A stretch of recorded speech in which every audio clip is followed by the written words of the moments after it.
तो चैप्टर की स्टार्ट वहीं से होती है जहाँ पर जीना नैरिम को मिस्टर ली के पास देखकर काफ़ी ज़्यादा जेलस हो गई और उसे ये देखकर अनोइंग फील होने लग गया कि कैसे मिस्टर ली उसके साथ स्माइल करके बात करते हैं और योल भी जीना के आसपास घूमता रहता है। उसे लग रहा था कि जैसे वो विंडो बंद करना भूल चुकी हो, जिसकी वजह से कोई मॉस्किटो उसके रूम में घुस चुका है।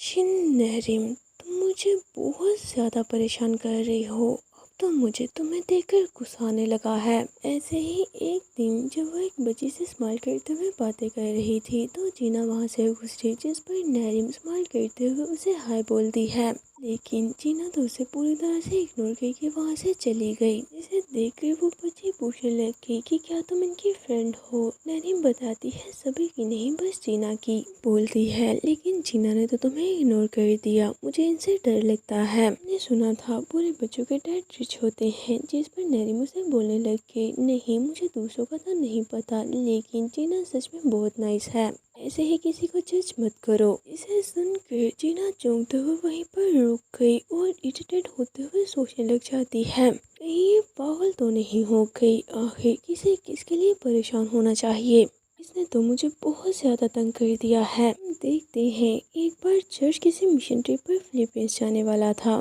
इस पर जीना मिस्टर ली को मनाने का ट्राई कर रही थी कि इसके बाद हम वहाँ पर घूमने जाएंगे, क्या आप मेरे डैड से परमिशन ले सकते हो। जिस पर वो तो उसे मना कर रहे थे, बिल्कुल भी नहीं, तुम्हारे डैड इसके लिए नहीं मानेगी, मुझे पक्का पता है। साथ ही उसके सर पर मारते हुए कहते हैं तुम्हें क्या लगता है मिशन ट्रिप कोई वेकेशन है। अगर तुम बस इसी रीजन की वजह से हमारे साथ जा रही हो तो मैं तुम्हें लिस्ट से बाहर निकाल दूंगा।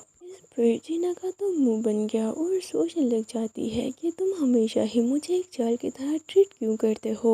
इतने में मिस्टर ली की नज़र नैरिम के काम पर पड़ी, जिसे देखकर वो तो एक्साइटिंगली बोलने लगे, वाह नैरिम, क्या ये सारा काम तुमने अकेले किया है। ये सच में काफ़ी ग्रेट लग रहा है, सभी बच्चों को ये बहुत अच्छा लगेगा। इस पर नैरिम आहिस्ता से बोलती है नहीं, मैंने अकेले नहीं किया, बल्कि यूल ने भी मेरी काफ़ी हेल्प की है। ऐसे ही उसकी नज़र जीना पर पड़ी तो वो स्माइल करते हुए उसे हेलो बोलती है, लेकिन यहाँ पर भी जीना ने उसे इग्नोर कर दिया। तो ऐसे ही वहाँ पर मुंह फुलाए खड़ी थी। लेकिन दूसरी तरफ मिस्टर ली तो एक्साइटिंगली उसे अपने साथ फिलीपीन मिशन ट्रिप पर जाने का पूछने लग गए। नैरिम पोलाइटली उन्हें मना कर देती है कि मैं यहीं पर ठीक हूँ। लेकिन मिस्टर ली तो उसे मनाने लगे कि ये बहुत अच्छी अपॉर्चुनिटी है, तुम्हें अपने पेरेंट्स से बात करनी चाहिए। वैसे भी ज़्यादातर एक्सपेंसिव तो चर्च ही कवर करने वाला है, तो तुम्हें इसकी फिक्र करने की कोई ज़रूरत नहीं। वहाँ पर भी मिस्टर ली को उसके साथ ऐसे बात करता देखकर जीना को काफ़ी ज़्यादा अनोइंग फील होने लग गया। इतने में योल भी बड़ी सी स्माइल करके बोलता है कि मैं भी जाना चाहता हूँ, अगर नैरिम जा रही है तो मैं भी अपने डैड से बात करके आपके साथ जाने का पूछूंगा।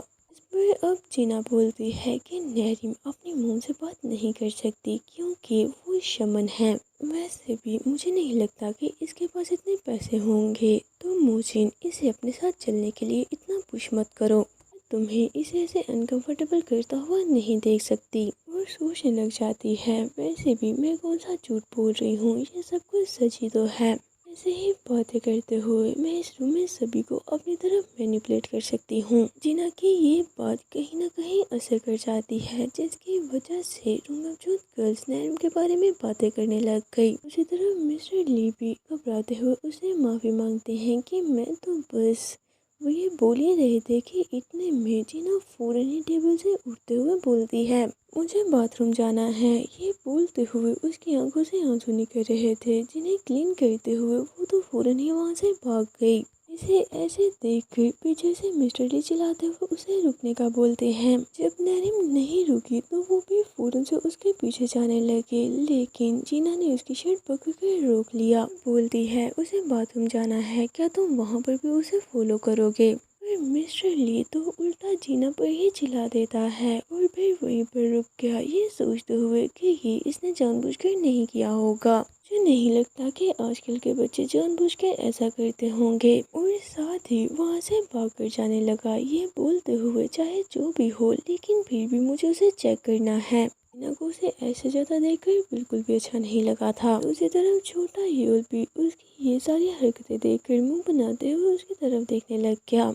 टीना विंडो से देखती है कि मिस्टर ली ने भागते हुए नैरिम को पकड़ लिया था और उसे कंसोल करने लग जाते हैं। ये देख कर वो मुंह बनाते हुए सोचने लगी कि ये मेरे मुजिन के सामने रो रही है, सच में ये कितनी फेक है। इसी तरह मिस्टर ली तो नैरिम को चुप करवाने के लिए माफ़ी मांगते हैं। इस पर वो भी रोते हुए बोल देती है कि नहीं, आप मुझे माफ़ कर दो। वो रोना बंद नहीं करती तो मिस्टर ली उसे हक करके सर पर पैट करने लग गए। इसे देख कर जीना सोचती है, नैरिम अब तुम और कितना गिरने वाली हो। फिर हम कुछ देर बाद जीना को कुछ गर्ल्स के साथ बैठा देखते हैं, जहाँ पर वो उससे पूछ रही थी कि क्या चल रहा है। आज तो तुम चर्च भी नहीं गई, शायद तुम्हें मुझे और दूसरों के साथ घूमना नहीं था। इतने में जीना रोने लगती है।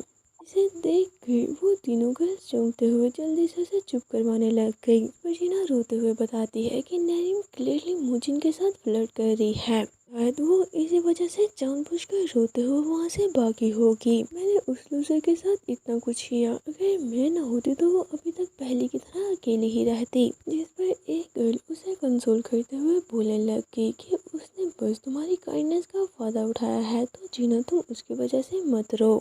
पर दूसरी गर्ल पे चिल्लाते हुए बोलती है, अब मैं अच्छे से समझ पा रही हूँ उसे बुली को किया जाता होगा, हमेशा इसका कोई ना कोई रीज़न तो ज़रूर होता है। ऐसे ही उन्होंने नैरिम के बारे में और भी बहुत सी बातें की। स्कूल में रूमर्स फैल गए कि जिस पर्सन को जीना लाइक करती है नैरिम उसके साथ फ्लर्ट कर रही थी। कोई बोलता है उसकी एज तो काफ़ी ज़्यादा है, इसके लिए तो हमें पुलिस में कंप्लेंट कर देनी चाहिए। नहीं, उसकी कोई गलती नहीं, ये तो जीना ही उसके साथ फ्लर्ट कर रही है।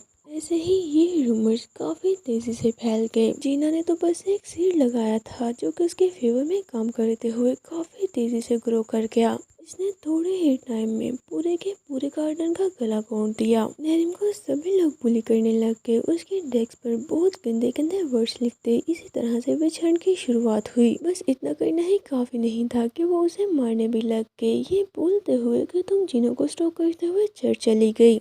वहाँ पर वो जिस पर्सन को लाइक करती थी तुमने उसके साथ फ्लर्ट भी किया। आखिर तुम्हारी प्रॉब्लम क्या है? तुमने ज़रूर ही ये सब कुछ जानबूझकर किया होगा। मैं देखकर तो तुम पर तरस आ रहा है, लेकिन तुम्हें अपनी जगह पता होनी चाहिए।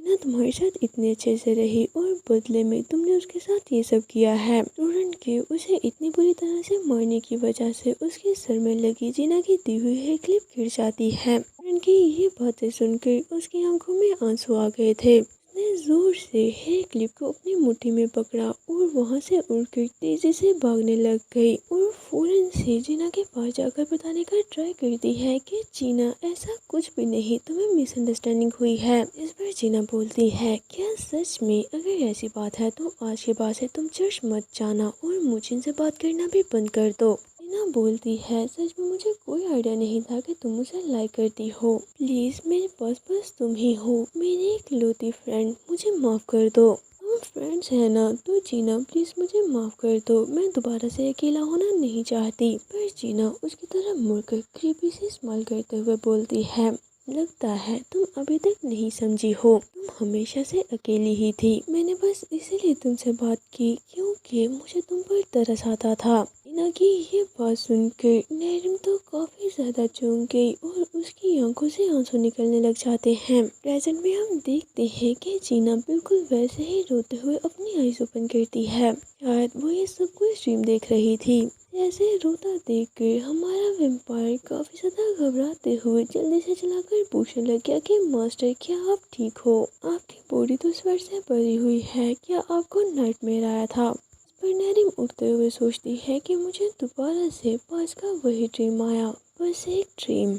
और साथ ही बुरी तरह से रोने लग गई। जिसे ऐसे रोता देखकर वैम्पायर उसे हक करके कंसोल करने लग जाता है। उसे थोड़ा वियर्ड लगता है क्योंकि हमारे वैम्पायर के हाथ कोल्ड थे, लेकिन उसे ऐसे हक करने की वजह से वो उसे वार्म फील हो रहे हैं। हमारा वैम्पायर उसे हक करते हुए बोलता है, इट्स ओके, इट्स ओके, अगर तुम रोना चाहती हो तो अच्छे से रो लो। हमारे वैम्पायर ने उसे चुप करवाने का ट्राई नहीं किया था और न ही कुछ ऐसा बोला कि रोना बंद कर दो। उसकी इसी बात ने नैरिम को कहीं ज़्यादा बेटर फील करवाया था। तो इसी क्यूट से मोमेंट के साथ आज का ये चैप्टर यहीं पर एंड करते हैं। अगर आपको ये मानवा अच्छा लग रहा है और आप इसके नेक्स्ट चैप्टर देखना चाहते हो तो प्लीज़ जाने से पहले इस वीडियो को लाइक ज़रूर करते जाएं और और साथ ही साथ मेरे चैनल को सब्सक्राइब भी कर दें। तो चलिए मिलते हैं आपसे नेक्स्ट वीडियो में। Until that take care of yourself and bye bye.